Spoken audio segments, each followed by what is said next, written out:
Hello and welcome to March 2 of the pod presented by Eternal Roofing. This is season 3, episode 24. Spring is in the air for the Bearkats, and we're going to tell you all about last week and look ahead to what's on tap for this week. I'm Cory Ho, your host producer, once banned but never forgotten catfans.com member. You can find me on social media somewhere. I don't know where. We'll figure it out eventually. As always, I'm joined by the one who knows all the ball, all the sports, and everything about the Bearkats, the man behind @Sports of SHSU on Twitter and Instagram, the COO of the Cat Fund, proud Bearkat himself, Ben Sorrells. And Ben, it is a very busy time for Bearkat athletics. I looked at the event schedule for the last week, and like Friday and Saturday, there were 15 events combined. Yeah, and like 9 of them on Saturday alone. It's nuts. Oh, it is absolutely nuts. But before we get started, we want to take a second. Last week, sadly, we lost one of our own. Austin Farmer was a huge supporter of all things Bearkat athletics, and he had a particular love for baseball, which obviously I'm very fond of that myself. He was the proprietor of Bearkat Dugout and co-owner of Prospects Worldwide. He was 30 years old, and he graduated from Sam Houston in 2023 with a degree in multi-platform journalism. Austin died due to health complications following his third open-heart surgery in January. He was loved by many, and Ben, I know you had a very special connection with him. Yeah, I did. I had the chance to know him since 2022, 2023, when my accounts, kind of became bigger and we kind of ran into each other covering baseball games and struck up not only conversations over baseball, but just life in general, and got to know each other really well over these last 3 to 4 years. So it was a devastating loss for the Bearkat community, and just feel horrible for his family, but it was an incredible friend, one of the best people that you'll meet. And it's just a really sad day for Sam Houston athletics, Sam Houston baseball. But it's cool to see the community rally around him. I know there's some cool things going on behind the scenes to be able to support him, which is awesome. But yeah, definitely want to continue his legacy moving forward. And was a great Bearkat and a great friend to me. Yeah, and there is ways to help. There has been a GoFundMe set up in Austin's memory to help his parents cover the remaining cost of the medical treatment. He spent a lot of time in the ICU, and provide him with a proper funeral. If you are able, please consider supporting the family during this difficult time. You can find the link by searching for In Loving Memory of Austin Farmer. That's In Loving Memory of Austin, AUSTIN, Farmer, FARMER, common spellings. Every amount helps. Yep. We're going to take a moment of silence before we hear from our sponsor, Eternal Roofing. Austin Farmer, forever a Bearkat.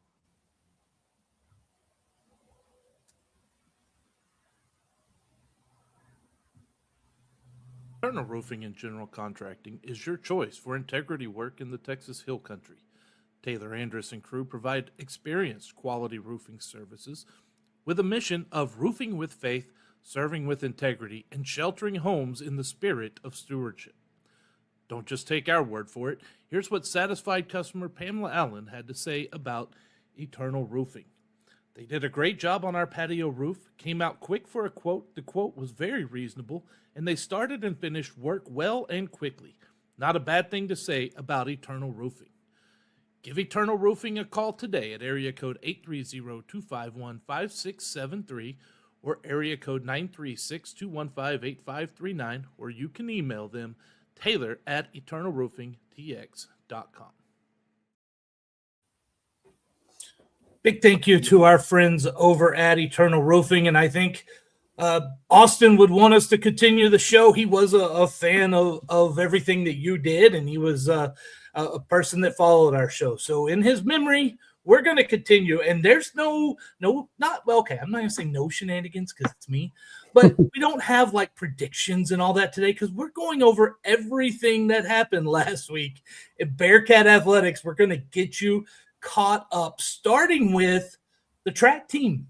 Men's and women's track team was at the Jarvis Scott Invitational. And on the women's side, freshman Nora Ryan Ben, she got gold. She placed first in the 800 meters with a time of 2 minutes and 9 seconds. That's quality. Yeah. Oh, it is. Yeah, and it was a very competitive meet too at Texas Tech, which is one of the best programs in the country. There were some other really good schools there too. So honestly, I mean, it's hard to keep up with track a little bit, but I try to support them when I can. I mentioned them a little bit in a tweet last week. Just the circumstances they've dealt with the past 2 years have been unbelievable. So kudos to them, continuing to compete and do good things. Yeah, and I was thinking when I was getting ready, and I said, why don't we talk about these athletes are putting in the same amount of time as the football and the basketball and the baseball that get a majority of our time, right? Right. We need to provide them some time on this show too, and so why not? Yeah. Well, and it was the men's side, I think, placed 3rd or 4th at Conference USA last year, which is super impressive considering the circumstances in a good league. Yeah, they don't have a track. Right. And they don't really they have concepts of a facility. Yeah, they go to Huntsville. They use, the kind of concrete ring around the turf at Bowers Stadium. But yeah, it is not an ideal setup. And the track facility is something that's been kicked down the road for about 2 years now. Yeah, I know. That is something that needs to be done. And I don't know. I know they're feeling some pressure. I know Bobby's feeling some pressure. He's been talking about it, but these athletes need to have something on campus to give them the proper facilities that they need to compete. Someone like sophomore Zamion Parker on the men's side, he clocked a 6.69, placing him 5th in the 60-meter event at a quality meet. Yeah, that is a legitimate time in the 60, 6.6, 7. I mean, that'll play, especially in Conference USA, which one of the conference championships is coming up here quickly. They are. That's up next for the track team. February 27th, 28th, they head to the Conference USA Indoor Track and Field Championships, and those are held, go figure, Lynchburg, Virginia. Well, I was going to say, speaking of the conference as a whole for track and field, UTEP is leaving after this year, and UTEP is one of the best track and field programs in the country. So, I mean, great for the league, but will help us compete a little bit more going forward. Yeah, UTEP, they're going out to that, Pac-4? The Pac-Man conference. The Pac-Man conference. They only got a couple of men in that conference right now. Yeah. Hey, women's bowling, they've been going for a little while now. This last weekend, they were at the Southern Queens Invitational in Baton Rouge, Louisiana. That is a fun place to be. They finished second behind UAB, but they beat UAB to open the championship bracket 4-3. However, the Blazers got them in a rematch 4-1-1 after they beat Southern to earn that shot at Sam Houston in the championship game. But it's another quality showing this year's bowling team is going to be a threat in the regionals once again. Yeah, and it's weird. I think it's the NTCA is the poll for bowling, and it came out last week, the most recent one, and I couldn't believe it, but we were 14th, which I think was like the second lowest Conference USA school, but we've been performing just as good or better, over these past 2 weeks. Second place this week. I think you went 7-1 the week before or something along those lines. And it was similar last year where you weren't as highly ranked as some of these other schools, and you ended up making a pretty good run at it. So don't really worry about the rankings. The way they continue to play has been really good. The only thing that matters is getting in that tournament, my man. Once you get in, anybody has a chance.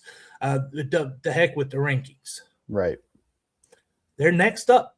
Big Red Invite. Can you guess where that is? Nebraska. That's in Lincoln, Nebraska. They're heading to Husker territory, see if they can't take down some of those, we'll just say Huskers. Yep. Yeah. The Huskers of corn. The Huskers that eat corn. And they raise corn. Hey, love corn. Love cornfields out of the field, by the way. That is their personality. Corn is their personality. That's probably true as well. What else is there to do in Nebraska? Not a whole lot, man. No. I've been to Omaha for the College World Series a couple of times, but there ain't much else in Nebraska. Maybe 1 week out of the year it's something other than corn. Yeah, I mean, it gets hot, muggy, and humid, right? And then they also get bitter cold. Like You got to really love Nebraska to stay in a state like that. No, there's a whole bunch of nothing. I told you there'd be some shenanigans today. I'm not surprised. The women's tennis. They defeated Alcorn State. We'll call them Alcorn State. The Lady Braves, the Bravettes, whatever you want to call them. They beat them 7-0. They swept them in Vicksburg, Mississippi. They won every singles match, obviously, and then all 3 doubles matches to take the doubles point as well. That was a clean sweep for the tennis team. Then they went to Southern Miss in Hattiesburg, Mississippi. I've been there as well, believe it or not. I've been on the stomping grounds of the old Brett Favre. Oh, yeah. Yeah. Steal some money? I did not. I'm not in that class, man. No. I'm not Just of that making sure. ability. People try to avoid giving me money rather than having me steal it. Yeah, siphon it through some illegal back channels. However they want to do it, they can do it, man. As long as I ain't involved, I don't give a darn. They defeated Southern Miss, the Golden Eagles, 4-2. USM won the doubles point, but Sam Houston rebounded. They got wins at 1, 2, 4, and 6 singles. So top 2 singles. That's pretty good. And then you got the 4 and the 6 to claim the victory. This tennis team, I know it's early in the season, but I feel like this team is not bad this year. Yeah, I think they started, 0-6, but it was a very tough schedule. Like, I know they played A&M, who was a top 5-10 team in the country. But you win 2 in a row. You beat Alcorn State, which is a team you should beat. Southern Miss, comparable program. You beat, which is good. And it's a tennis program that's been down the last few years after having some good years in 19, 20, 21. But there's really no excuse now at this point. You've got some of the best facilities in the country for a G5 kind of program. So hopefully they can continue to build some momentum the rest of the season and moving forward.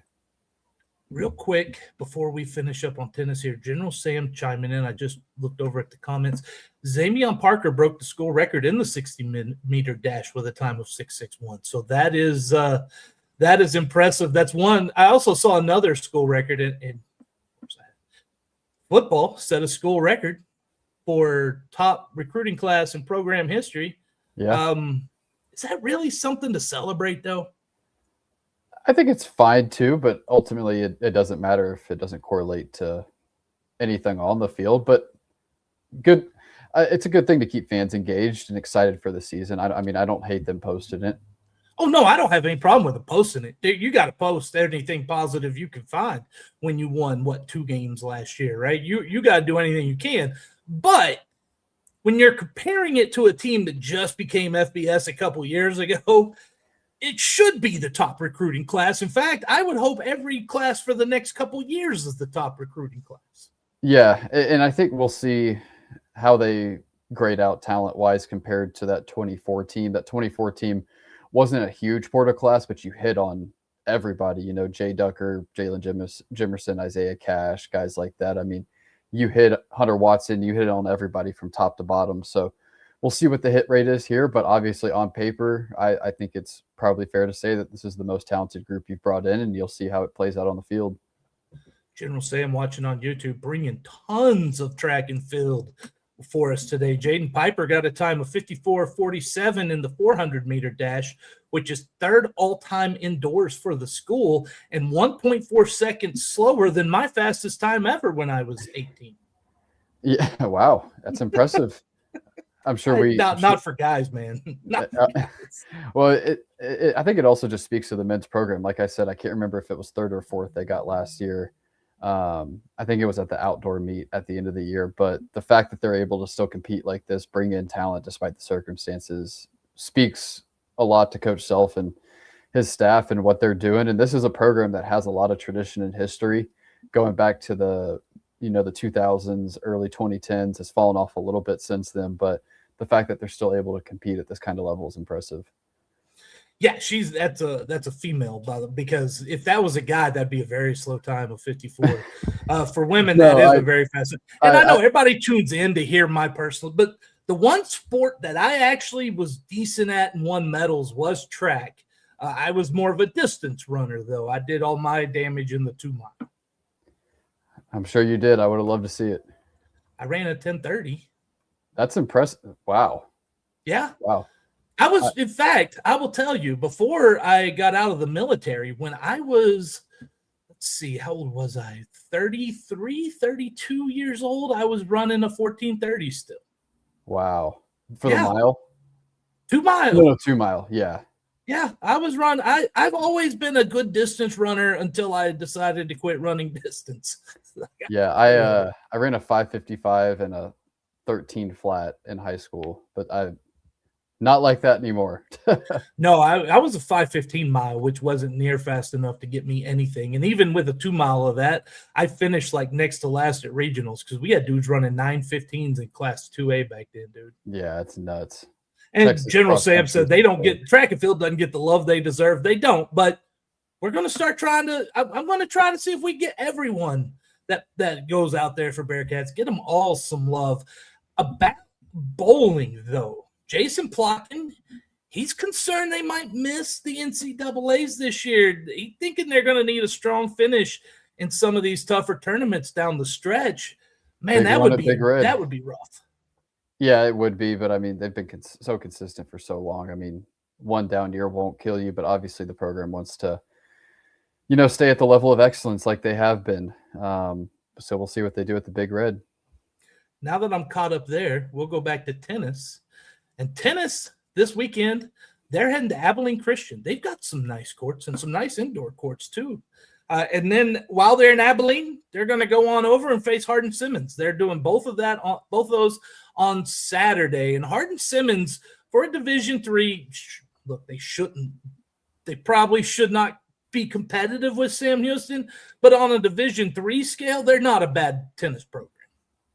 Right. Yeah. Well, and I'm looking up another program that we're not talking about it today, but while we're on or talking about it, and I assume this was the case, but beach volleyball starts on Saturday. I've got that going up here somewhere, I think. And it is going to be an actual beach volleyball roster. It's not just going to be, players from the volleyball team, which is going to be exciting. I know they brought in a lot of transfers this offseason, especially when the SFA program folded. They brought over 1 or 2 from over there. So should be a much more competitive beach volleyball season this season too. They're playing in the Javelina Beach Classic in Kingsville Friday and Saturday. They're going to face McNeese and UTEP on Friday. And on Saturday, they get Louisiana Monroe and Texas A&M Kingsville. That's a pretty good weekend for this beach volleyball program. Some good tests. We'll see where they're at here moving forward. Brad Keenan has a really good track record coming in as head coach. I'm interested to see what he can do with this roster. General Sam is asking, is beach volleyball team club or NCAA? I'm pretty sure they're NCAA now. NCAA. So last year was their first year. The reason they were created was to create alignment from the Title IX side of things. Football going from, what is the FCS, 63 scholarships up to 85. So it balances things out from a scholarship perspective at the university. So that's why it was created. Officially an NCAA sport. They played last season, was not very good, but it was just your regular volleyball players filling in. But now you've got a legitimate roster in year 2, so I'm interested to see what they can do. We will be keeping track of beach volleyball as they go through the season. A couple more sports got into the swing of things, if you will, last week, and we're talking about the golf teams. Women's golf, they hosted the Texas Golf Throwdown, which, by the way, if you're playing golf, there should be no throwing down. Maybe some beers, but we're not dropping clubs and throwing fists around here. Right. That would not be a good idea on the golf course. Right. And there's a fight on hole 3 at the green. That was at the tournament course. They played on the tournament course at the Woodlands Country Club. They finished 10th out of 15 teams. Iowa State, who is number 4, they're ranked number 4 in the country. They won the tournament, followed by Nebraska and Cincinnati. And when you read that is a quality field to have for a golf tournament. It is, and you were the host school for it, which is nice. Women's program actually has a new head coach, which should be announced here soon. Can't say too much on it just yet, but they do have a new head coach who's going to do a really good job, have some connections there. Was a rebuilding year last year, starting to move a little bit in the right direction this year, but it's still a very, very young team, a little inconsistent right now. full of a lot of transfers. But yeah, it was an okay showing, 10th out of 15. So we'll see what they can do moving forward. Next up, they are playing the Momentum Transportation UNF Collegiate. That's a lot. It's hosted by North Florida. It's taking place at the Jacksonville Golf and Country Club Monday, February 23rd. So we will have something on that next week on the show. Yeah. Also, USA men's hockey still leads Sweden 1-0 with 5 minutes to go in the third period. I think we've both got it. I see it in your reflection. I've got it on the TV in my office too. I've got it on the TV and I've got it on one of my screens I've got over here too. So Yep. Yes, I've been loving the Olympics. Hey, golf is an Olympic sport, isn't it? It is, yeah. Is it? Yeah, it is. You see how much Summer Olympics, man, there's so much. I had no idea they had a golf tournament. Yeah, they did. I think it was John Rahm that won it this last year on the men's side, or in 24. Nice. Unlike a lot of those, every time one of those Americans doesn't win gold, they let us down. Oh, yeah. That's what my wife gets upset when I say that. Come on. Men's golf, they finished 12th out of 13 teams in the Border Olympics. That does not. This could get Greg Abbott upset. The Border Olympics at the Laredo Country Club, hosted by the University of Houston, and the Cougars took the title of their own tournament. Tarleton was second, tied for second with North Texas. I'm not sure the full field of that, but finishing 12th. In that tournament, I don't know if they weren't good in all the Olympic sports at the border or what the case was. Yeah, this is an extremely young team. You graduated 3 seniors from the title team last year and then lost Gene Chakangwal to USF. So you pretty much are starting from scratch. Alex Malanga, who was your top returner, he was your 5th player last year, had a shoulder injury in the fall. So he's just now getting back in the mix, but he was a top 10 as an individual. So that was good to see. Sebastian May, who's an international transfer, he was all right, but just a very, very young group. You were in the top 3 for pretty much the entire first round. You got up to about, and then you were, I think it was 6th or 7th after the first day. You kind of held that about halfway through round three, and then kind of just fell apart there at the end. But that's what you are kind of expecting to see with a young team like this. They'll have their flashes, but just not consistent enough. So we'll see what happens. It's a very young team. I think there's a lot of promise moving forward, but this is definitely a rebuilding year after they made the NCAA regionals last year. They have a couple of weeks off before their next tournament. March 9th, they head to the Bayou State to Lafayette, Louisiana for the Louisiana Classics. And real quick, before we go on to the next part and hear more from Eternal Roofing, have you been following the hockey today? Yeah, the Canada-Czech game, that was Canada-Czechia, right? Like that was an amazing game, and this is one of the times you are allowed to hate anything Canada during these 2 weeks. Sidney Crosby, all that, and man, I was hoping they would get beat by Czechia, but unfortunately they pulled that one out in overtime. And then you had Finland and Switzerland too. Yeah, Finland coming back from down 2-0. Yeah, and Michaela Schifrin this morning.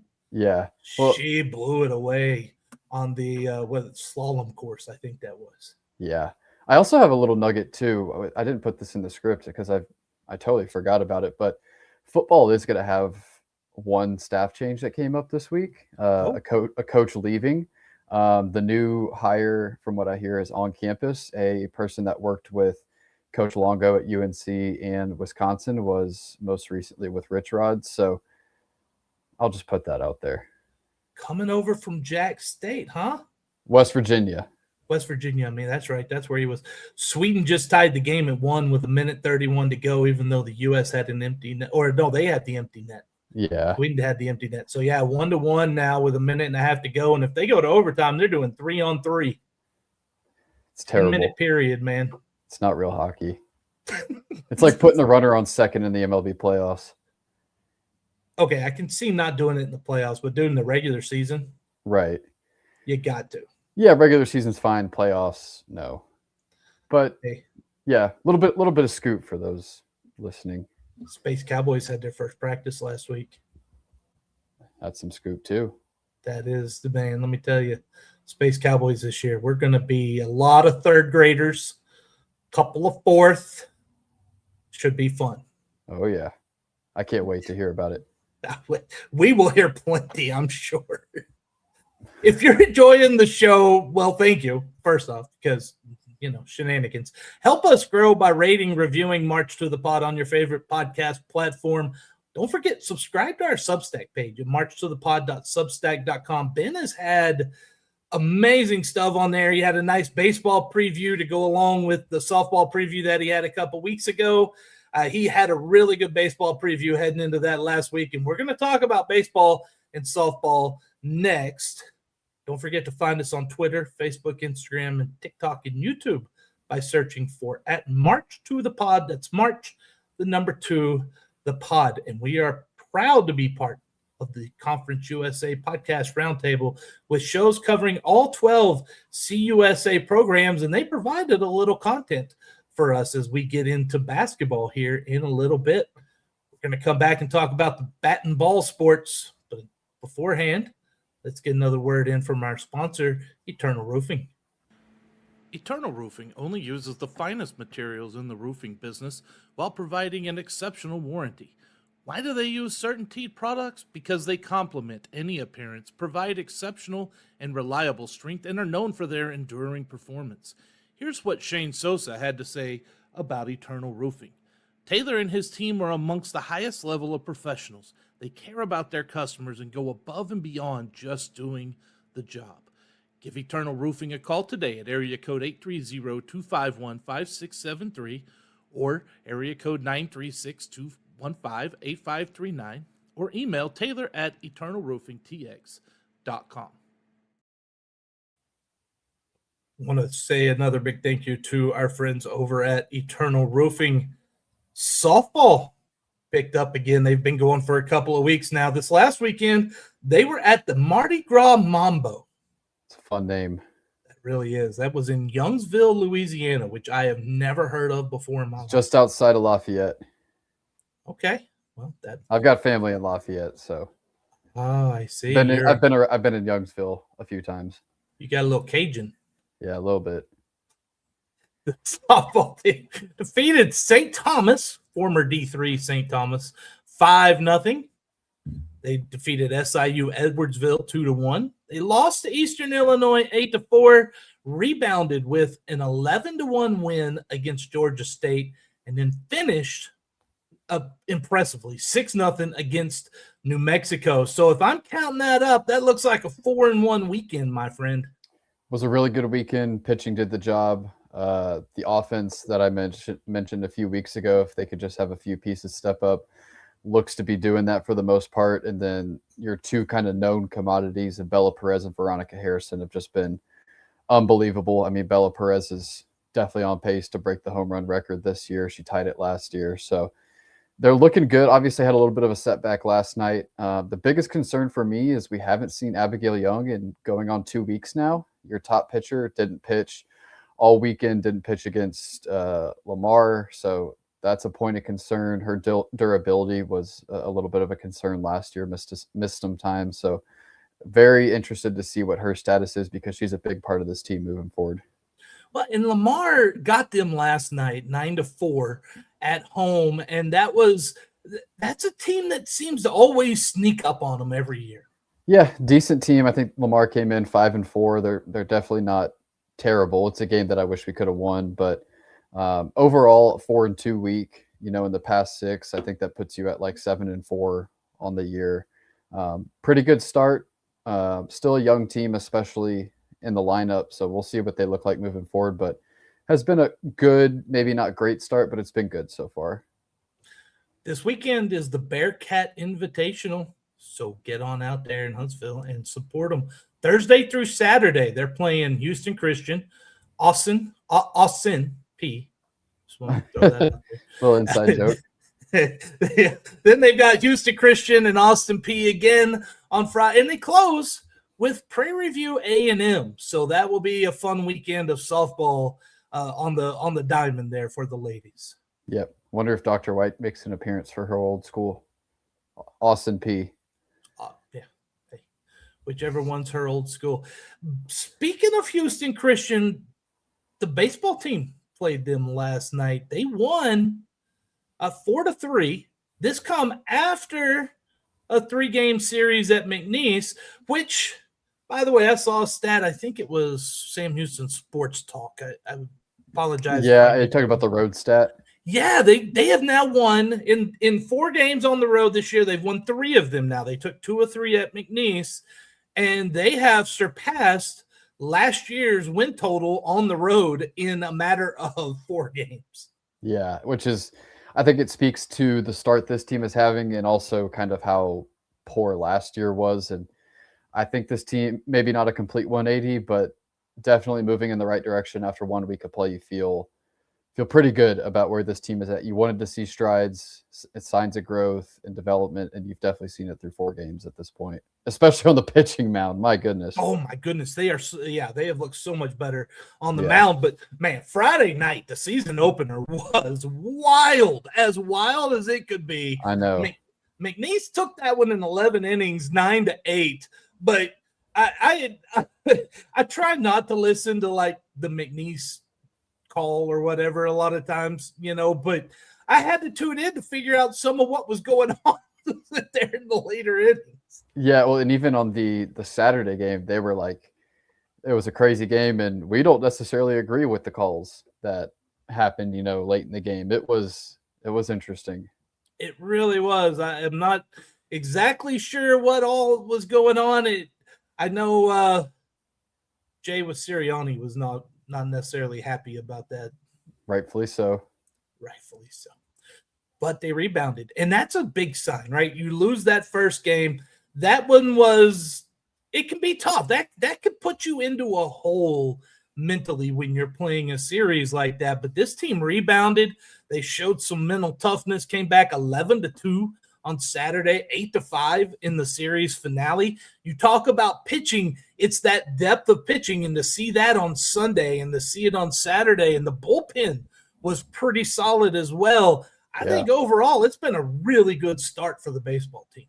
Great start, and I think we knew coming into this year that the lineup should be good, and it's been good pretty much every game. HCU was a little down, but you had some guys not in the lineup that night playing some other guys, which is fine, but I mean, Ryan Peterson did what you expected him to do, 5 innings, 2 runs. Tyler Ryden was unbelievable.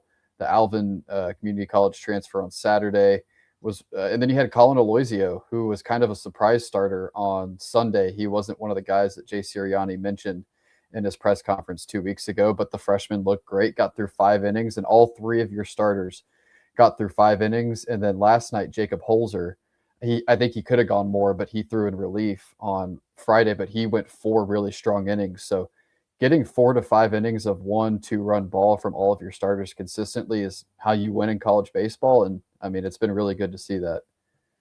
The most important pitch is strike 1. Yeah. Just strikes in general at this level. Yeah, but strike 1, man, you got to throw. If you could throw strike 1, strike 2, strike 3, they call you CC Sabathia. Yeah, the biggest thing too was just the physicality of what you see on the pitching mound. I mean, the way the fastball velocity is so much higher than it was last year. The breaking stuff looks so much better. The size of the guys on the mound is a big difference. I mean, Mason Murphy, the true freshman, came in and threw 2 2/3 innings, struck out 6, was sitting in the low 90s. His dad played for the Houston Texans in the 2000s. But man, the level of physicality with this team is just on a different level compared to what we had last year. And it's what you need to be able to compete in Conference USA, which is the 5th or 6th best league in the country. Oh yeah, no, there's some good baseball in Conference USA. And so that's a good start. Find out a little more this weekend. They got their home opener at the Dawn. Get out there Friday through Sunday. They're hosting Illinois, Chicago. UIC comes in. Also the Flames. Just saying. We don't like anything named Flames around here. No. Not at all. Tuesday, they head to Houston, starting that battle for the Don Sanders Cup. I don't know anything about the Cougars, but this team, I wouldn't count them out of anything yet. No, well, and you finally got it back last year, which is funny because you had lost 4 or 5 years in a row. It was such a bad year too, right? Finally got it back, which was cool. But yeah, U of H started 4-0. They were down in the Puerto Rico, I think it was the Puerto Rico Challenge or Classic, one of the two. But they look good. Should be a good series there. And the interesting thing with the Don Sanders Cup this year is traditionally it's been one game at each home stadium, and then you go play in Sugar Land. But you've got 2 games in Huntsville and 1 in Houston this year. So that's a little bit of an advantage that you have. Home field advantage is important. So Puerto Rico, is that part of the United States? Or I think so. just checking. I was reading some Facebook comments one day. General Sam has a football question before we head to our final break. He wants to know, are we close to knowing the Conference USA football schedule for 2026? Yeah, so this is something that really nobody knows, but there are a couple pieces of information that I've gotten and heard the past few weeks. Bobby Williams was at Conference USA scheduling meetings second week of January, and they were ironing out some of the final details. One of the biggest hangups continues to be Louisiana Tech status. The people over at Louisiana Tech are still up in the air on what their status is going to be. Traditionally, Conference USA has released their schedule in the first or second week of February, so we're a little behind the 8 ball when it comes to when it's traditionally come out. But it does sound like the Louisiana Tech situation is a big part of what's going on. And there were meetings in mid to late January that the conference had. So we'll see where it goes. We'll get back to that in just a second. The U.S. just scored a goal to win in overtime, advanced to the semifinals. So go USA as always. And, Sweden, hey, at least they have a curling team. Sweep. But they didn't beat the game over there. So Veep. And so, yeah, we'll see where it goes. So what is the deal with La Tech? Like, are they staying? Are they going? When is it? This has got to get ironed out soon, man. This is getting ridiculous. It's Louisiana Tech is under the assumption that they're gone. I don't think Conference USA is under that assumption. Are we going to get a legal fight out of it? Is this really going to go on? There's already been a little bit of it. I mean, nothing too crazy, but I know there was some sort of legal battle going on a couple weeks ago that I saw the people out of Ruston reporting on. So I feel like it probably ultimately ends in a legal battle. Is this one of those things where they're going to take them off of TV and like the WAC did? Like, are we really going to have a situation like the Western Athletic Conference? Come on. The Conference USA has got to be bigger than this, but something's got to get worked out. Whatever it takes, we need some finality so that these schools can get their schedules. Yeah, I mean, you have to at some point, and it's not just for football. I mean, soccer, volleyball. There's a lot of moving parts here, so it's something we've got to get ironed out here very quickly. The heck, even the spring sport teams are already trying to get their schedules ready for next year at this point. A lot of times too. It's got to get figured out. Hopefully Judy McLeod gets something figured out pretty soon. We're going to come back here in a moment with an update about the Cat Fund and some great things going on there. But first, one final message from my friends at Eternal Roofing. Eternal Roofing is locally owned and dedicated to giving back to the community by supporting local organizations and charities. They are also the winner of Next Door's Neighborhood Faves for 2 consecutive years. And as you know, if you've listened to this podcast, Eternal Roofing is your choice for Christmas lights. They provide premium lights tailored to fit your home, season-long maintenance, and hassle-free removal. Kyle Tatum said, "They're very professional and great quality, on time and clean, and really made me feel like they cared for me and my home." Give Eternal Roofing a call today at area code 830-251-5673 or area code 936-215-8539, or you can email taylor@eternalroofingtx.com. We're talking basketball in a minute, but first, Ben, tell us what's going on over at the Cat Fund. Yeah, cat-fund.com. You can find out more information. We'll have an update for for all of our members here coming up pretty soon. Just kind of the future, what Cat Fund will look like. Also, I know we launched it a few weeks ago, our partnership with LPT. Have some exciting news with that coming up in the next few weeks, a way for people to get involved with us and LPT and support Sam Houston athletes. Cool app that they've got coming up. So be on the lookout for some information kind of about the future of Cat Fund, and then also that partnership with LPT here moving forward. Sounds outstanding. Hey, for those who are as interested in the Olympics and Team USA as I am, they have the bracket released now finally for the semifinals for men's hockey. They reseeded the teams. Yeah. Canada will play Finland, the reigning gold medal champions, Friday at 9:40 a.m. Central Time. That's going to be on USA, also on Peacock. I don't know why I'm promoting their stuff, but whatever. Slovakia is the 3 seed. They get the United States. Also Friday, 2:10 Central Time. That'll be on the mothership in BC. So that is your final hockey update of the day. Yeah, I'm a big hockey guy. I love it. I love hockey. I am my sports. Of course, I'm a sports guy, right? I love baseball. I love softball. I love basketball, hockey. Not necessarily a big golf guy. I just I'm a big golf guy. I just don't watch it. Like I know who's good and who's not. I just don't sit down and watch golf. Right.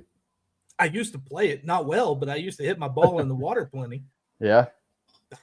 Man, Made those divers some money. There's one thing I could do is find you know.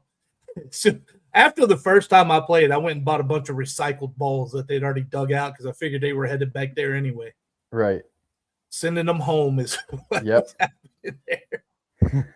And that one course in Korea that I'd play on at Osan Air Base, my goodness, man, that thing had water all over the place, and I found it every time, 2 or 3 times a shot. I'm sure you did. I do. That happens to me too.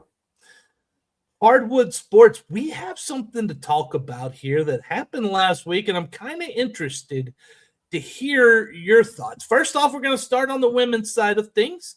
They beat Missouri State last week, but then they lost 67-65 to Florida International, another one of those close games against the Panthers.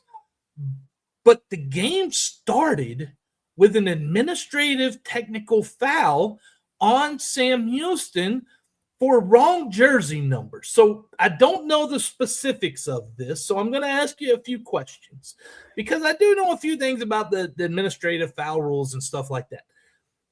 Was this something to where a coach put the wrong number, the numbers of the uniforms they would typically wear in the scorebook, but then they were wearing the pink ones, so they were off? Or was this some other sort of a violation? No, that is exactly what it was. They only wear the pink ones once, maybe twice a year. Numbers are a little different, so the numbers they put in the book are what they typically wear, and the pink ones were different. So got the administrative technical foul, lost by 2.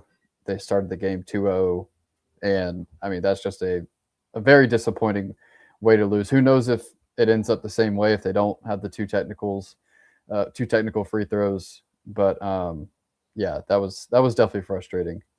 That's an attention to detail thing, and I mean I've seen it before in Division II. I've seen it before. It's something that usually I would say from my experiences at Division II, I have no idea how Sam Houston does things when it comes to the pregame stuff, but assistant coaches are usually the ones that fill out the scorebooks. Right. I imagine that Raven might be checking that herself now. I hope so. And on the men's side, it hasn't come up, but Damon Nicholas Jr. wears a different number for the black jerseys compared to the orange and white. I don't know if people have noticed that. Well, and they haven't had a problem. I mean, their coaches have been paying attention to that and getting the right numbers in the book to start, thankfully. But, look, mistakes happen. I am not bashing the coaches. We are humans. Humans make mistakes. That's a mistake, though, that could be avoidable, and I imagine in the future they will take steps to make sure they avoid such technical fouling. Yeah, and FIU is kind of your kryptonite for whatever reason. It's just a team that you don't really play your style against, it seems like. Yeah, they're a hard team to play.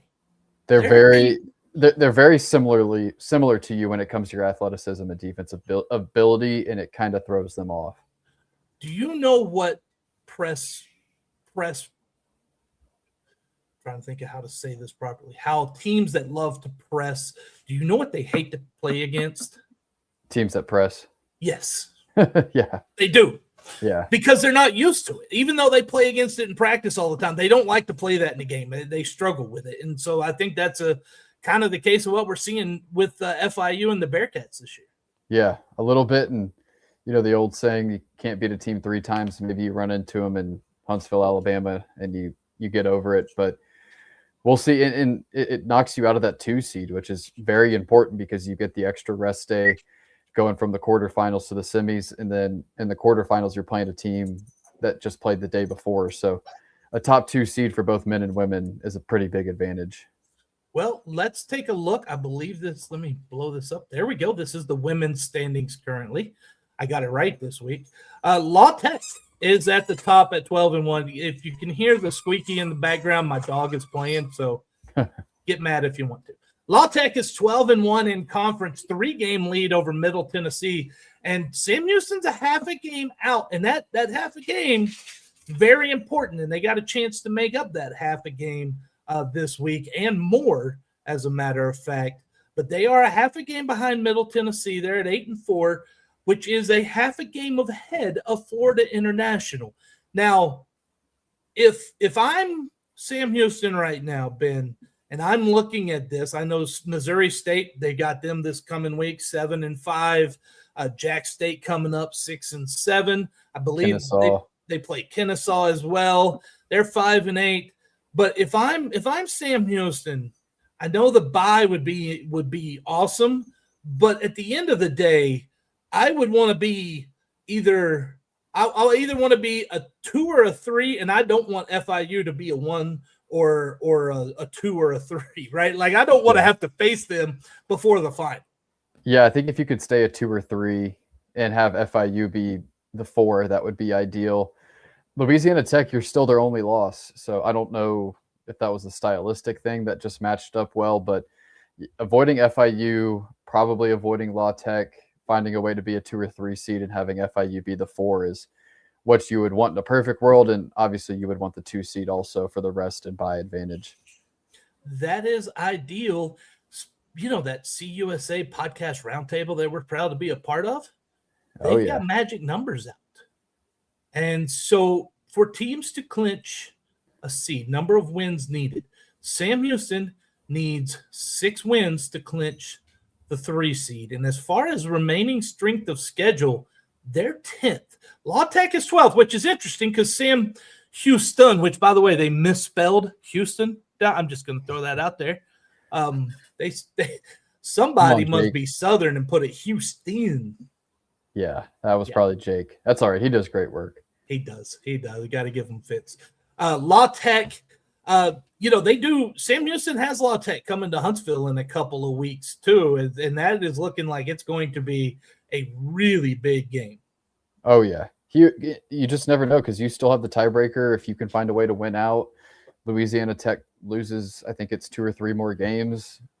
Still got a shot at it. So, well, they begin a 3-game road trip. It's their last road trip of the regular season. At Kennesaw Thursday, Jack State Saturday, and then they've got that makeup game because of the inclement weather in Missouri. They go to Missouri State on Tuesday. This is a busy week and a very important next 2 weeks. For a team that plays with the energy and the pace that they play with, this is almost going to test them heading into that conference tournament. Yeah, and I think they're one of the better conditioned teams in the country, but it is going to be a test here down the stretch, and that game's on a Tuesday. That was supposed to be your bye week where you go from a Saturday to Saturday without a game, so you really don't get your bye week this conference season, which isn't favorable for you heading into the conference tournament, but it is what it is. If you can find a way to, I think, win 2 of these 3, and then you get 3 in a row at home to end it, you'll be in a pretty good spot. But yeah, just got to continue to stack wins, find enough offensively moving forward. That's the big thing for this team. And they have been fun to watch. The men's team, they had a 1 game last week at Kennesaw State. They took down the Owls 83-79. Any win on the road is definitely a good win, and that that is for sure true for the men's team, who sit right now in second place. Nobody's going to catch Liberty at the top, but the Cats are in prime position to get that bye right now. They are, yeah, and I don't know if you or me could suit up for them, Corey, but we might have to at some point. They got nobody left, man. Eight players, and I mean, technically you have 10, but you're redshirting 2 of them. So if worse comes to worse, you do have 2 more. But yeah, you're down to 8 players, 8 active players, and it's going to be a test. 8 is typically enough for a single game, but it's tough for a stretch run, and we'll see what happens. Question on that with those players, because they are low on bodies right now, but I know in football, and I don't know the rules, so this is what in football you get 4 games that they can play and still redshirt. Yep. I'm sure there's a number in basketball. 1 game. That's it. Yeah. But you that's can file crazy for a because medical. in football it's a percentage of overall games. Yeah, you can file for a medical waiver, but it's 1 in basketball. That's I was watching a Kelvin Sampson interview, head coach at U of H, a couple of weeks ago, because football was talking about going to 8 or 9 games, and they asked him what number he would say, and he didn't say a number, but he just talked for a while about how ridiculous it is that 1 game is what the eligibility is for. And you can file for, like, Shek Njai for Sam Houston played 5 minutes in the opening game against Laterno. He'll get a medical waiver, but for a guy that played 2.5 games, he might not get one or something. It's just dumb. They need to have give them 5 games, right? I mean, the comparable would be maybe 8 with football. Yeah, I would be okay with just saying 5. And if you're Sam Houston right now, you would love that, because when you get into the tournament, then you could have some more bodies on the floor for you that you're going to need. Yeah, well, and I don't know if it's like football too, where the conference championship games, bowl games, playoff games don't count towards your eligibility. So maybe they suit up then. I think That's that could. Great question. So that might be something to watch too. But you know what? I just, my feeling, because I don't know for sure, my feeling is that it counts. Right. That's yeah.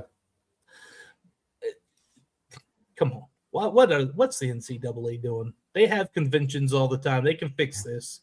Yeah, a whole bunch of nothing is what they're doing. Yeah, the Conference USA Podcast Roundtable also put out the magic numbers for the men's team, along with the remaining strength of schedule. Sam Houston's got a tough schedule remaining, second toughest left. They need 6 wins to clinch the number 2 seed. That is that's a tall task for the men right now. But when you look at the probability, they also did a probability chart. I like the way this looks. 79% chance of getting that 2 seed. The 3 seed is at 13%. I will take a 79% chance right now, because the next closest team is Jack State, and they're at 9%. Yeah, and this stretch coming up, 4 games in a row at home is really big, because 2 of them are against Jack State and Missouri State. So, and Jack State's 3rd, Missouri State is 5th, I think. So it's a really big stretch coming up for you. 4 games in a row at home. Got to keep the momentum rolling, because you finished at Delaware, who has surprisingly turned it around the past 2 weeks and has been good, especially at home. And then you play at Liberty. So this 4-game stretch is big. They begin that tonight. Yep. Middle Tennessee State comes and visits. So as soon as you get done watching this, get in your car and head over to Johnson Coliseum so you can watch Middle Tennessee State and the Cats as they begin a 4-game homestand. Saturday is Jack State. They're right there in that hunt. These would be big wins. It is a big, big week for the Bearkats athletics all the way through. And the only thing I can promise you is we'll be here. Again, I can't, life happens sometimes, so I'm not going to promise week to week, but we'll be back soon to tell you more about it. Yeah, we will be here when we'll be here. when we can. Yeah. Right? Life has been lifing for It March to the pod this year so far. Yeah. Very much. And I also want to say this tree pollen, it can go somewhere else. It's been high for about 2 weeks, and it is killing me, dude. It's a nice way to put it. Yeah, it could go somewhere else. It could go somewhere else. That's a wrap for this episode of March to the Pod presented by Eternal Roofing. Thank you so much for joining us. We'll be back soon with more Bearkat athletics coverage. Until then, Ben, we need some big wins this week on the hardwood. Take us home. Yeah, eat them up, Cats, and let's start by beating the Blue Raiders tonight. Got to take out them Blue Falcon Raiders.